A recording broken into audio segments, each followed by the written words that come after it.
And we are back. What are we heading into? Week 15? I don't even know at this point. You know, it's another week of DFS. The weeks are all the same. It's just different CSVs to download at this point, different spreadsheets to filter, different data sets to work through. But the weeks are all the same. It's blended together to this numbing concoction of DFS goodness.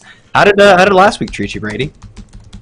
Last week was tough. I mean, I felt like I played all the right plays. I had that Chiefs stack. I had Derrick Henry in a ton of lineups, just could not get them all in the same. So not the best week for me. Hopefully it was decent for you, but ready to go into this week and what seems like kind of a challenging week, not like the most highest totals. There's a ton of low totals, so it should be fun.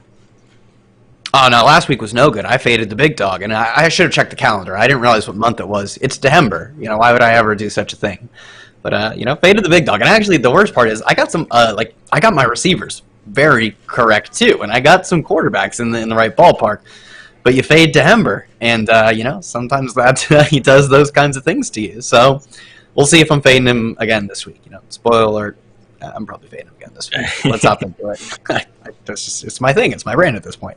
Let's hop into it. First game we have is actually, I would argue, one of the more interesting, even if difficult to predict games of the main slate on Sunday, that is the Atlanta Falcons as 6-point dogs to the Tampa Bay Buccaneers, a 50.5-point total. I mean, we've gotten little clarity, if any, in the Tampa Bay receiving room. Mike Evans leads the team in targets since Antonio Brown joined the team, but it's not a pretty significant lead. Antonio Brown and Chris Godwin, I believe, are exactly tied at 34, if I remember that number correctly, targets since Antonio Brown joined the team. There's not a ton of preference between these guys. My only suggestion is that the price on Antonio Brown is far less than that of his teammates, and he's really seeing similar volume, especially when compared to Chris Godwin. Mike Evans has a slight lean over the two guys, but when you look at adjusting it for price and ownership, I don't think Brown's going to be particularly highly owned. I think he's interesting in this game. I'm not sure if this is one I want to stack. I do think, though, it's difficult not to look at, a 28.25 implied team total for a Tampa Bay team that, all things considered, I'm fairly sure there's no way Ronald Jones is going to be able to play after being thrown on the reserve COVID list. What is today? Wednesday, so Thursday, Friday, Saturday. Yeah, you need 5 days of negative tests. So I don't know. It seems like players somehow miraculously play all the time, but given what I understand about the rules, I don't think he can play. The backup running back would maybe be Leonard Fournette, but they late scratched him, or healthy scratched him last week.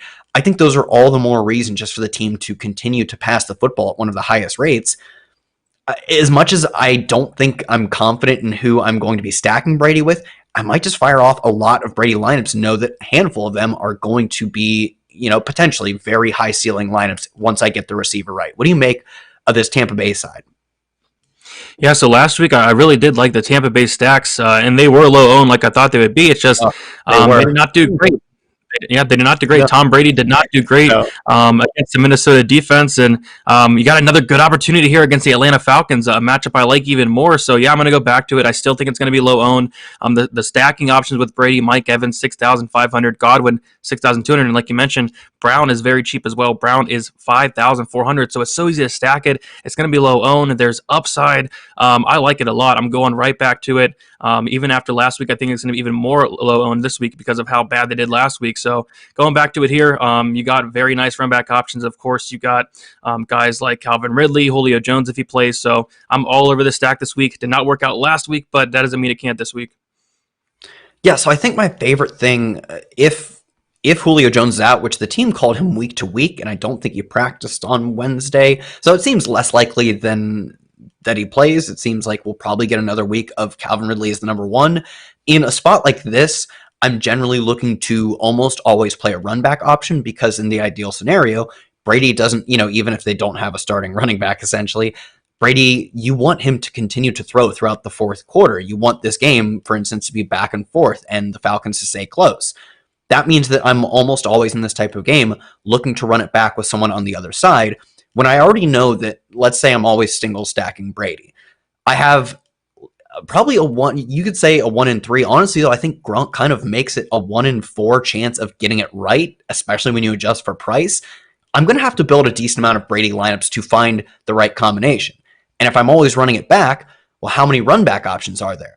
With Calvin Ridley and Julio Jones, that doubles, obviously, the number of run back options. If it's narrowed down to every single one of my Brady lineups is only run back with the same player, Calvin Ridley, I feel okay knowing that probably three quarters of my Brady lineups are going to be dusted because one quarter of them are going to be great. When you double the amount of lineups I have to make to find the right combination, I'm a little less excited to do it. So if Julio Jones does end up being out, just getting the privilege to run them all back with one singular player, because Russell Gage is fine, but really I think you're chasing the ceiling for Calvin Ridley 10 times out of 10 over Russell Gage. I think just getting to run it back with one singular player makes me much more apt to fire off my, probably mostly three. I'm not super into Gronk, but I get it. Mostly three, but arguably four different types of Brady stacks. In terms of the running game, honestly, neither sides of this game. I don't know. Todd Gurley is cheap. If you want to go there, feel free. He gets some red zone looks. He's also terrible. Let's hop into the next game. I don't want to talk about Todd Gurley. You can play him if you want. You're just hoping he gets multiple touchdowns. I don't even think he has a chance of getting the 100-yard bonus at this point, though. And I have no clue what to make of the Tampa Bay backfield. Honestly, it could just be Keyshawn Vaughn. They healthy scratched Leonard Fournette last week. They don't see him as a part of their offense at all. So Keyshawn Vaughn, LaShawn McCoy, I think it's a mess, and they pass more often than even they have in previous games.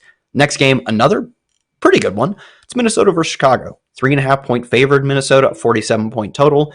Honestly, don't think there's a ton of interest on the Chicago side from me, specifically because they do have a modest less than 22 implied team total, and the pricing has corrected. What is I believe David Montgomery is up to $7K. When you were getting that kind of bell cow roll at 5,600 or whatever he was at, it made a ton of sense to go after David Montgomery, because as little talent as you think he possesses, we know volume is the biggest predictor of fantasy success. And we even more so know that running backs are largely just a product of the situation they're placed in, the down and distance, the men in the box versus defenders in the box, or the offensive linemen blockers versus defenders in the box. These things are all more predictive than an individual running back is going to be of their success. Well, now that the price has caught up with the volume, he's fine. I'm probably not getting to him at that kind of price.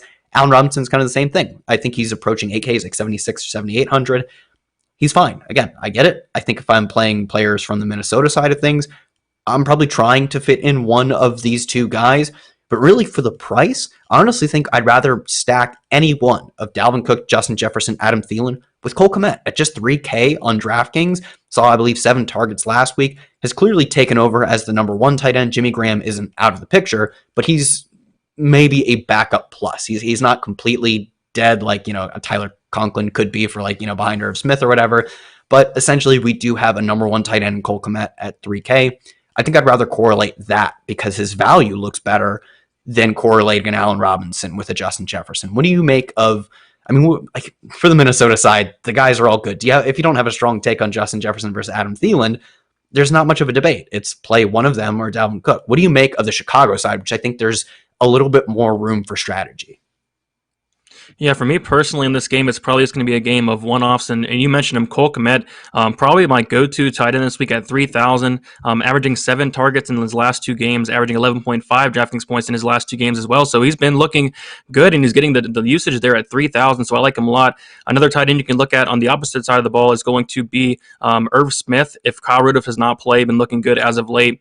But on the Minnesota side, Dalvin Cook is really interesting this week. I think all the ownership's going to be on Derrick Henry, leaving Dalvin Cook a little bit lower owned here. Actually had a solid game against a really, really tough matchup in Tampa Bay last week, 22 DraftKings points. And if you can get it going, I'm not overly concerned about the Chicago defense. I think Cook is somewhere I can look. Other than that, you mentioned Jefferson and Thielen. Which one do you play? Really flip a coin. They're both fantastic. I'm not scared of the Chicago matchup. And then last person I want to touch on, Allen Robinson, somebody who is going to get a lot of volume. I love the matchup against Minnesota, 7,400. But yeah, this is going to be mostly a game of one-offs, not really looking to stack it personally. But there are a lot of good plays in this game I'm interested in. Yeah, I think, it's like you said, there are a lot of good plays. It's just, do we see this game hitting some sort of massive total?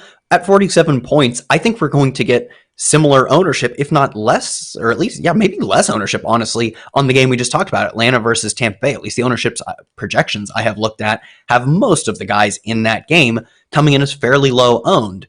Sure, you get a little more certainty. You've narrowed the receiving tree down to 2 players, maybe 3 if you include Irv Smith. On the Minnesota side, there's 4 if you include the tight end on Tampa Bay. Sure, you grab a little more certainty by playing a Minnesota player. but you also grab more certainty of less points. So I'm fine taking the risk on the upside and stacking the game we just talked about previously in Atlanta, Tampa Bay over a game like this. Speaking of games I'm not going to be stacking, Dallas versus San Francisco. Neither side of this is particularly interesting to me. San Francisco, as the favorite team, still only has a 24 implied team total. If Raheem Mostert doesn't play, Jeff Wilson is a 3-point favorite versus a pretty bad Dallas run defense. Is interesting, but outside of that, Brandon Ayuk, I guess we should talk about is, George Kittle was technically activated or he was designated to be activated, I think is the wording on it technically. That opens up a 21-day practice window for a team like San Francisco that I think is mostly done for their playoff hopes.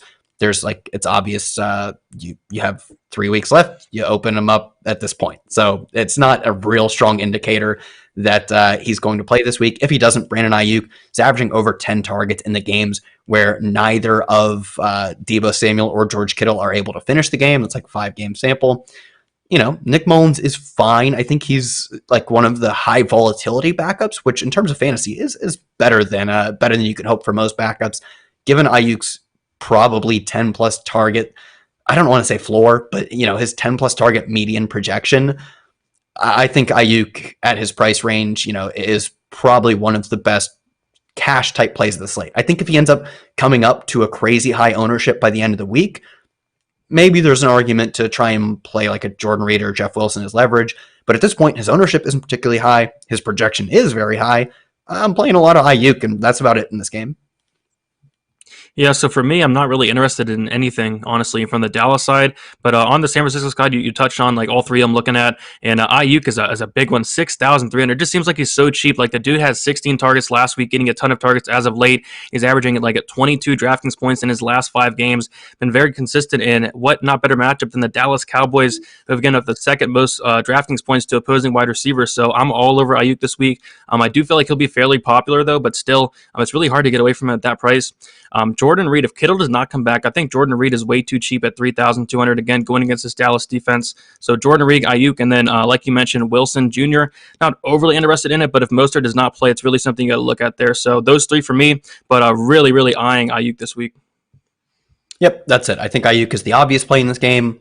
Jordan Reed, Jeff Wilson, interesting. Yeah, I agree. Dallas just at a 21 team total. Not really a lot of interest. Their team total is even getting worse as they opened as 1-point dogs, moved to 3-point dogs. The next game, another one that I don't, for me, think qualifies as a stacking game. Seattle versus Washington. It's simply the total at 44.5. It's one of the lower totals of the slate. And the prices, especially on the Seattle side, don't necessarily adjust for it being not an obvious spot. I'm fine with playing it as one-offs. Honestly, I actually will probably be above the field on this game as one-offs. I think we're going to see very low ownership on any of the expensive receivers because you pointed out Derrick Henry coming in, I would imagine the chalkiest player of the slate, barring I don't think any of the news we've had so far puts any other player as more chalky. And honestly, when small values, pockets of value open up, that's just going to push the Derrick Henry ownership higher. When you can get cheap guys, they let you play, at least in terms of what the field is going to do, they let you play more Derrick Henry. And then Dalvin Cook is probably going to be one of the 2 or 3 highest owned players. That, to me, says that the field is not playing expensive receivers. They're not playing a ton of DeAndre Hopkins. They're not playing, in this case, a ton of DK Metcalf.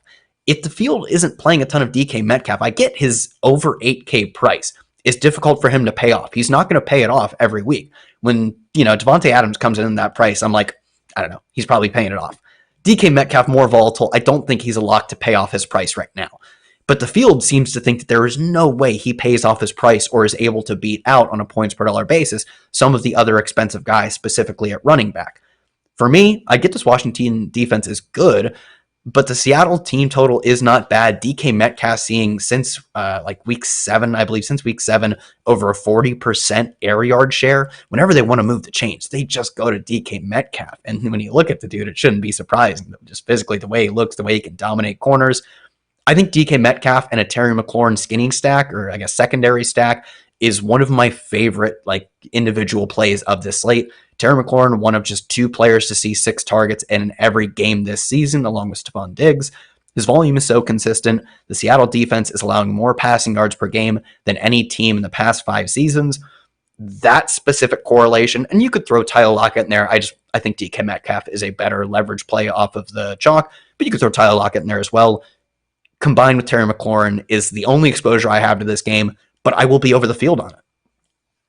I actually really like that call. I was thinking the same thing. Like, these Seattle wide receivers are going to be so low owned, and it's not like that upside is not there. And personally, I don't really want to stack Russell Wilson with any of them, but I like your call of the one off with DK Metcalf there.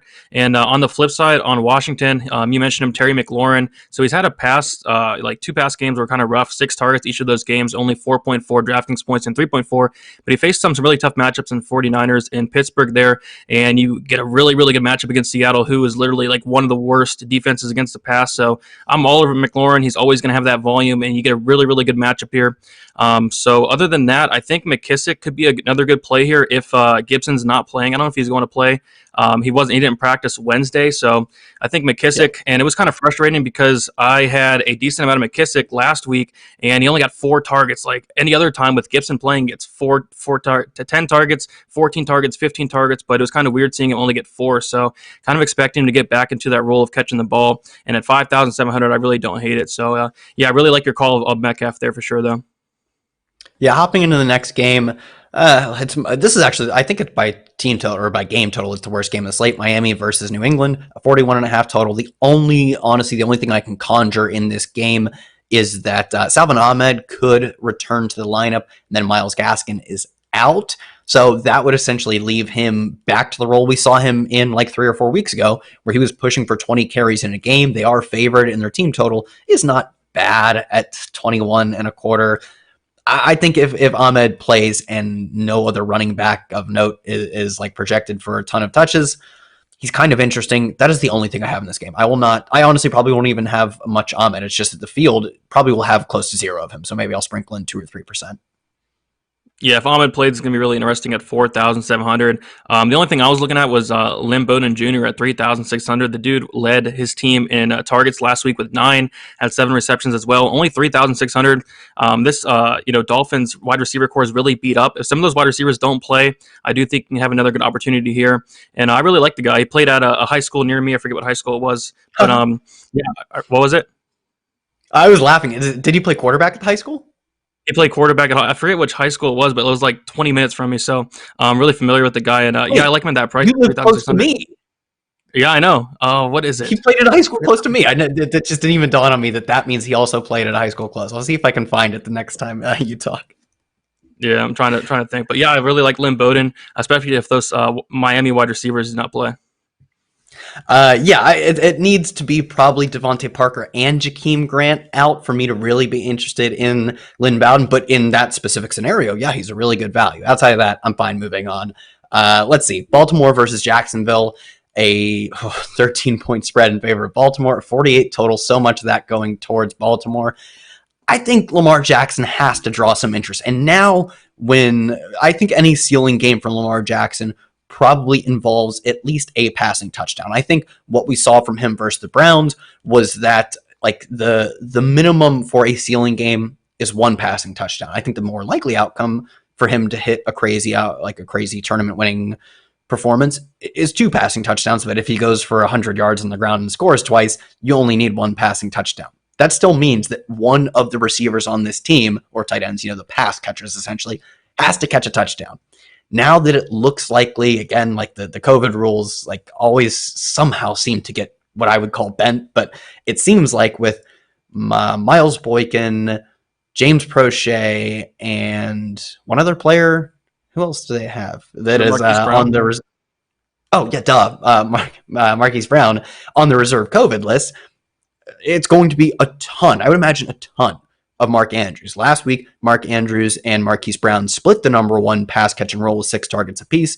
Mark Andrews, outside of the touchdown, looked far more efficient and wasn't dropping passes on the regular on those targets. I would imagine we get an incredible amount of targets, at least in terms of target share. Obviously, we don't project the Ravens to pass a ton. The target share on Mark Andrews has to look so good whenever all of these guys are out. He would be incredibly likely to catch that at minimum 1 touchdown thrown. I'm not opposed to a no run back Lamar Jackson plus Mark Andrews stack. Any love for that, and obviously any interest in J.K. Dobbins, I believe, at 5,900 as a massive favorite against a terrible Jacksonville defense. Yeah, so I mean, you'd like to think that, like, is Lamar Jackson finally showing up in Week 14 of the NFL? Had a really good game, 37 DraftKings points against Cleveland. Before that, did well against Dallas. Could Lamar Jackson finally be here? And at 7,500, if he is, I think that's a really good price. So I'm actually going to have some Lamar Jackson lineups for sure this week. You get the really good matchup against Jacksonville. What I like about Lamar is he doesn't pass the ball a lot, 34 passing attempts total in his last 2 weeks, but he's running the ball a ton with 22 rushing attempts in the past 2 weeks with 3 touchdowns total in the past 2 weeks as well. So what you get with Lamar is that rushing yard upside.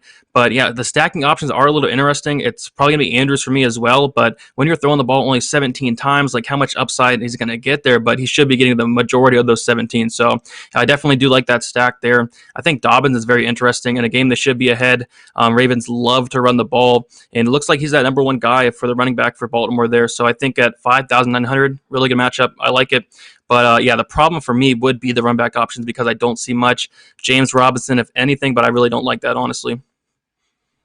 Yeah, so Lynn Bowden went to Warren High School north of Youngstown. Youngstown is weirdly, as far as I know, like one of the biggest head coach producing towns in like the entire country. Like I think Ohio State's former coach went there. Multiple Ohio State former coaches went there. And I'm looking at their alumni. Maurice Claret and Paul Warfield, I think, all went there. So kind of a legacy is, I guess, at least a small legacy nice. As a solid school for football, both, minds probably and definitely players. Yeah, not far from us, and would be exciting to see him get some run. Man, this Jacksonville side is rough. I'm not playing anyone with a 17.5 implied team total. Their odds of scoring touchdowns are so minimal that even if you capture a large share of the pie, like it's such a bad pie to try and target. It's rotten and spoiled and it's been sitting out.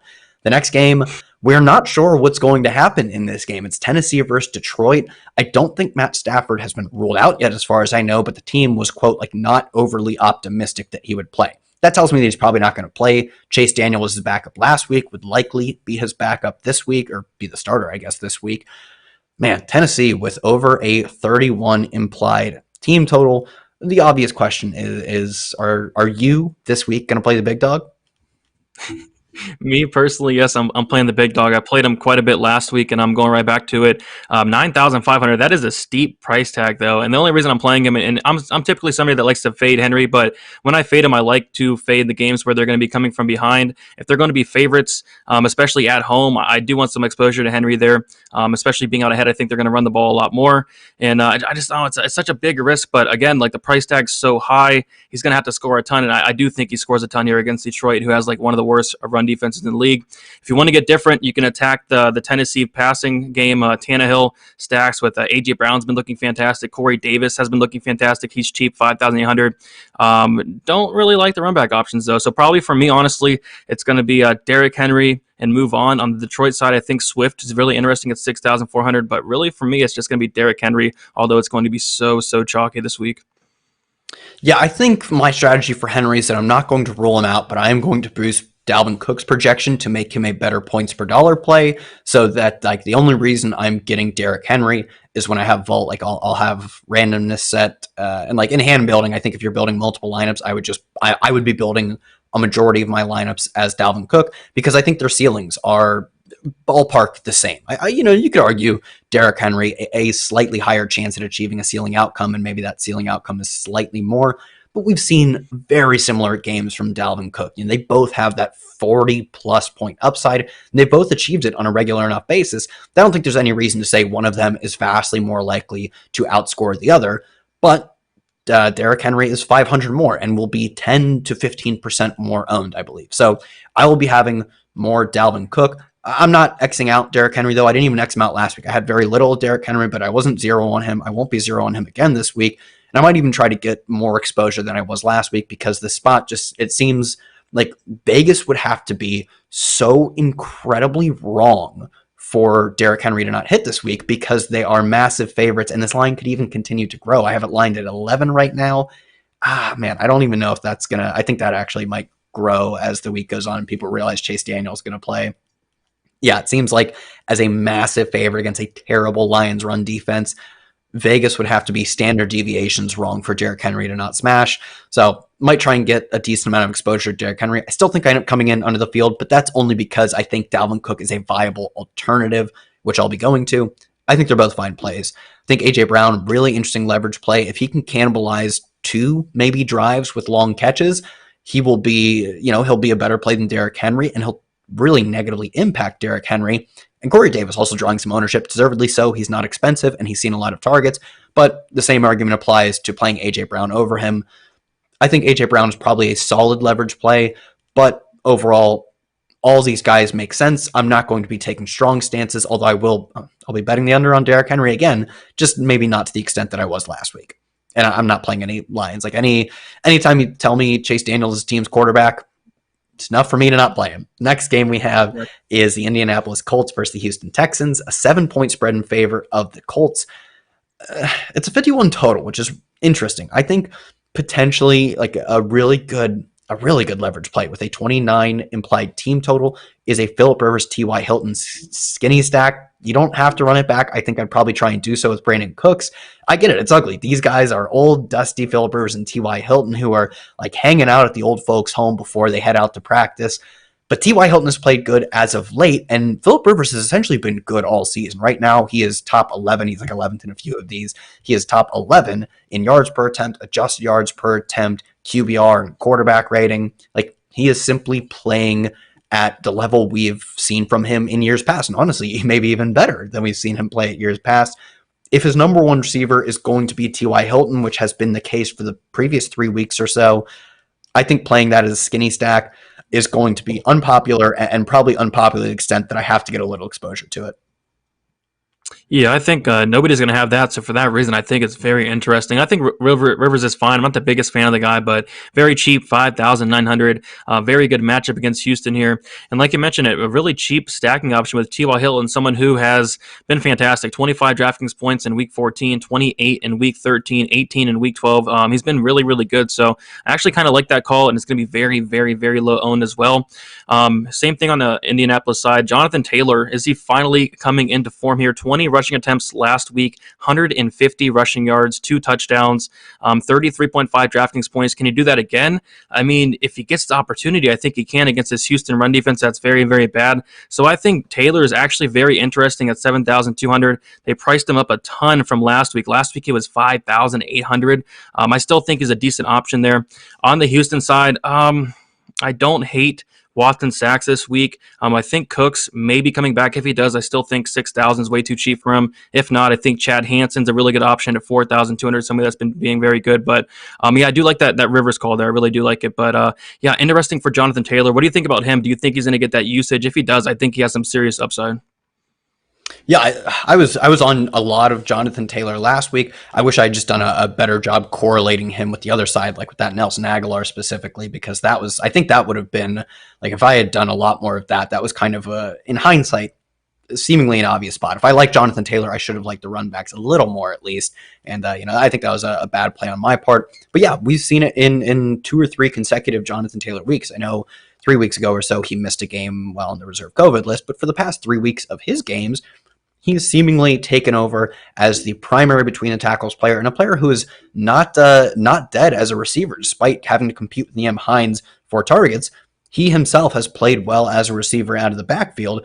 I think he is going to continue seeing this volume, and he's kind of another way to capture a lot of overall touches, both carries and maybe some targets, at a reasonable price when you compare him to Dalvin Cook, when you compare him to Derrick Henry. I think his touch upside is in the ballpark of those guys. He's less likely to get the amount of touches that those guys do. But as favorites against a terrible run defense, it's very possible that he gets there. And at his price, if he's getting the same volume, I think he's one of the bets I'll be making against a Derrick Henry and Dalvin Cook. I won't have Dalvin Cook or Derrick Henry in all my lineups. So when I'm not playing those guys, I'm looking, how can I capture close to the same upside? Even if I am less likely to capture that upside, how can I put myself in a position to compete with those lineups while saving the money? I think Jonathan Taylor is a great way to do that. Let's move on to our next game. Interesting game. It's Arizona versus Philly. Arizona are 6.5-point favorites. A 48.5-point total has come up a point since opening.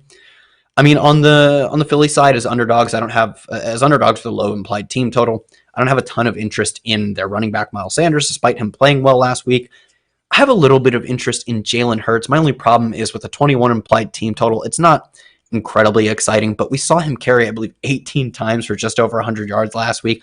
18 times was the fifth most since 2000. Over 100 yards was one of like round about 15 or 20 times that had happened since 2000. So clearly he has immense upside as a rusher in line with Taysom Hill, Lamar Jackson, Kyler Murray type players. It doesn't have a ton of confidence for me when I'm stacking because if he's going to run that much, you don't get a ton of passing volume.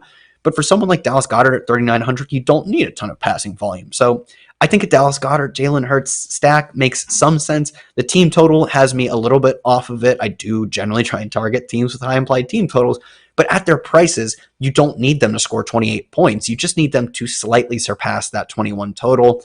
If all three of those touchdowns go to Hurts, he'll smash. And even if just two of them go, if it's a passing and a rushing and he tops 100 yards again, that's another in-line for tournament winning lineup type of build. And as long as that one probably has to go to Dallas Goedert. So I like that. On the other side, I think there are three viable plays: quarterback, running back, receiver, Hopkins, Drake, Murray. I wouldn't play anyone else. Yeah, you took the words right out of my mouth. The Jalen Hurts and a Dallas Goedert stack I like a lot. It's very cheap. And Jalen Hurts, yeah, he had a really good game last week, scoring 23.28 DraftKings points. Like you mentioned, 18 rushing attempts, and that's what I love to see. I'm probably going to plug him into cash. Like, I think if he's going to be rushing that much, he's way too cheap at 5,900. But the problem, like you mentioned, is the stacking options. I think Goddard's fine. Nobody else to really stack him with. So that's what I'm looking at here. On the Arizona side, Hopkins, Murray, Drake, like you mentioned, I think they're all fine. I'm not personally interested in anything from the Arizona side, but if I was to play any, it would be those three. But mostly I'm looking at either Hurts by himself or Hurts and Goddard for me. Let's hop into this game. Is a weird one. It is the Los Angeles Rams as the largest favorites of the week of 17 points against the New York Jets, a 44 implied team total. When you see a 44 implied team total, you don't think this is a game you want to target. But when so many of the points are specifically concentrated on one team, that being the LA Rams, obviously, that gives them a 30.5 implied team total. That's like number 2 or 3 on the entire slate. One of the teams in this game, if Vegas is even close to right, should be one of the highest scoring teams on the slate. And I think luckily for us, they're a relatively concentrated offense. They have two receivers who see the bulk of the work. Sure, you get some Josh Reynolds weeks. You get the Van Jefferson touchdown 2 weeks ago or whatever it was.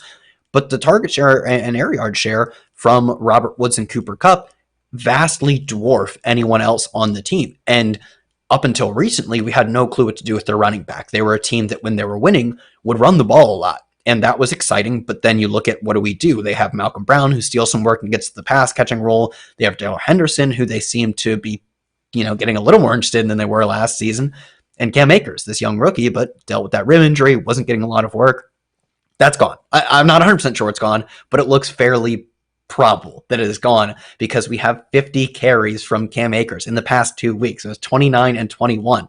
He's averaging like 120 yards per game over his past 2 contests. Obviously, I'm talking about a minuscule sample, but there are indicators that would lead us to believing that. Cam Akers entered week 1 healthy. He saw like 14 carries, and that was with Darrell Henderson a little nicked up. I think he was active, didn't play a ton. Then within a week or two, he suffered a pretty gruesome rib injury and was out for the middle part of the season. Now, this second round pick, who, when they had so many needs to fill, it was hilarious. They had so many other places they could have used a second round pick on. They took a freaking running back. Brilliant. But, whatever. We got to work with the data we're given. And it looks like they valued him very highly, given the opportunity cost that it spent to take Cam Akers. In the early, first game of the season, they gave him a lot of work. He gets hurt later. Now he comes back and has slowly been ramped up to this bell cow role. I believe he's 6,600. He's a 17-point favorite on a massive implied team total, and it's on a team that when they are leading, we know they're one of the run-heaviest teams in the league. I'm honestly shocked that when I looked at ownership projections earlier today, he wasn't maybe even the number 2 running back. Like, I get people are probably going to play Derrick Henry over him no matter what. I'm honestly surprised, given his price, he wasn't a top 3 owned running back. I think his ownership will rise throughout the week. I think I'm just going to keep pushing my ownership ahead of the field by a significant margin. Yeah, I mean, Cam Akers is going to be probably my highest owned running back personally. 6,600 for a guy that's going to be favored by 17.5 points against the Jets. Someone who had 32 touches or 31 touches last week, and if he gets this usage at 6,600, I'm going to be all over it. And that's what I kind of expect. You can kind of see like an incline of of like targets and rushing attempts throughout the past couple of weeks. And yeah, if he gets like anywhere near like even 20 rushing attempts, I'd be happy for that. But I do think there's more upside than that, especially in a game where they're going to be out front running the ball a lot more. The only thing I'd say would be a Jared Goff stack with, of course, Kupp and Woods. But what I'm worried about is if they get out in front too much and then start running the ball a lot. So probably not going to go to it much. For me, it's just going to be Cam Akers. And plus, like other than that, there's like not great run back options. I mean, Crowder's very cheap at 4,400, Mims and Perryman, but they have a really, really tough matchup against this Rams defense. And they're, like you said, their team total is so bad. So probably for me, it's just going to be Cam Akers, and I'm just going to load up on him. Yeah, truly. I think the better non-quarterback stack in this game is not a Cam Akers, Robert Woods, or Cooper Kupp with a run back on the Jets. I would honestly much rather just try and capture all of the points and play double players from the Rams. We saw it in the Millie Maker winner last week. It was 2 secondary stacks of running back plus wide receiver. I believe it was David Montgomery, Allen Robinson, Derrick Henry, and AJ Brown. And when your team is concentrated to, and just those teams have been like great examples of this, when your team is concentrated to an offense of 2 to 3 skill position players, you can afford to stack multiple of them without the quarterback, specifically when it's a running back and a receiver, I believe, or, if a tight end mix is in there. I wouldn't do 2 pass catchers, but you can afford to, when this team is projected to score 4 potentially touchdowns. I mean, they could get 5 or 6 touchdowns. You can play a Cam Akers and a Robert Woods because this team could put up enough points to make that a viable play. And I think that would be my preferred stacking option, as opposed to trying to figure out which one of the 3 viable receivers scores the potentially only touchdown for their team on the other side. So I don't hate Denzel Mims at his price. He was seeing a ton of air yards and a decent amount of targets before being away for personal reasons last week. But I don't hate him. It's the best thing I can say about him. I'd honestly rather play Cam Akers, Robert Woods, even potentially some Cam Akers, Cooper Kupp, but neither here nor there. Let's move on to the next and final game. Maybe the game of the week. It is the New Orleans Saints versus the Kansas City Chiefs. Chiefs 3-point favorites, a 51.5 point total.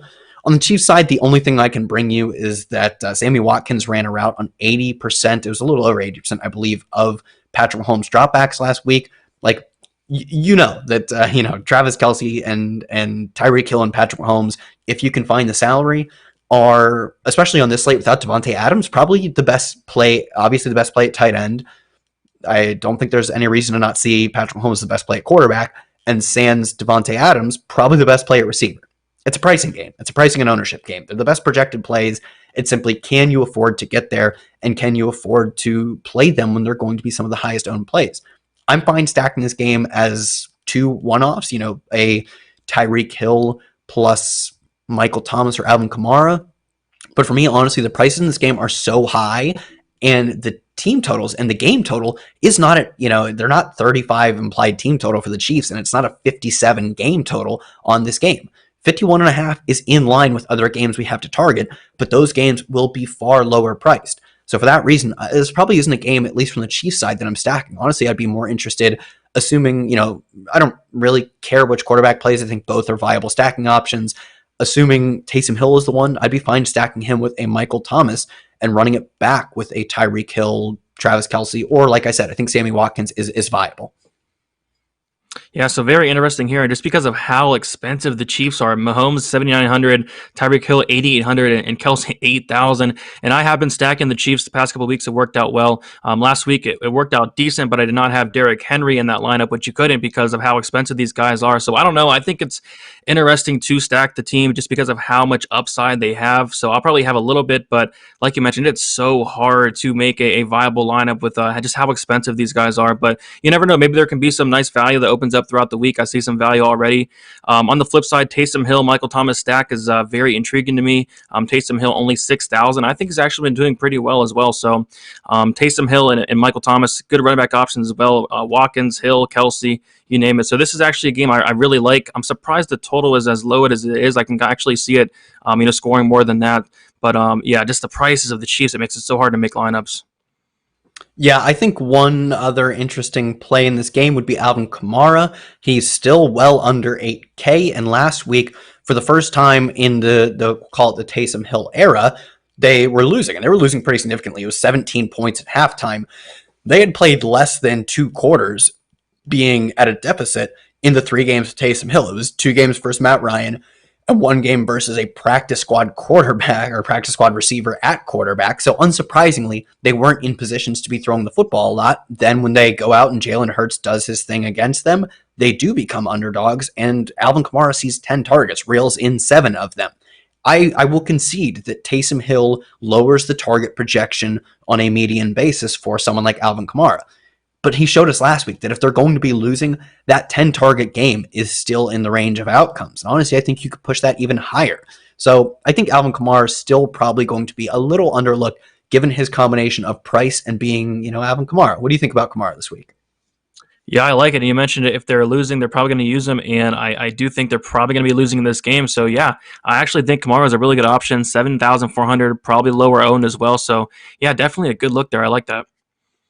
Honestly, I kind of hope Taysom Hill plays, because if Drew Brees plays, people are going to say, oh, well, Drew Brees is back. We're going to get a 20-target game from Alvin Kamara's underdogs. But we saw last week that Taysom Hill isn't the death sentence for Alvin Kamara. It's not perfect for Alvin Kamara, no doubt about that. But it's not the death sentence. And I want people to perceive it as the death sentence, because I don't think it is. I think last week showed us that it's not. So I want the field to have an out to making a very egregious decision.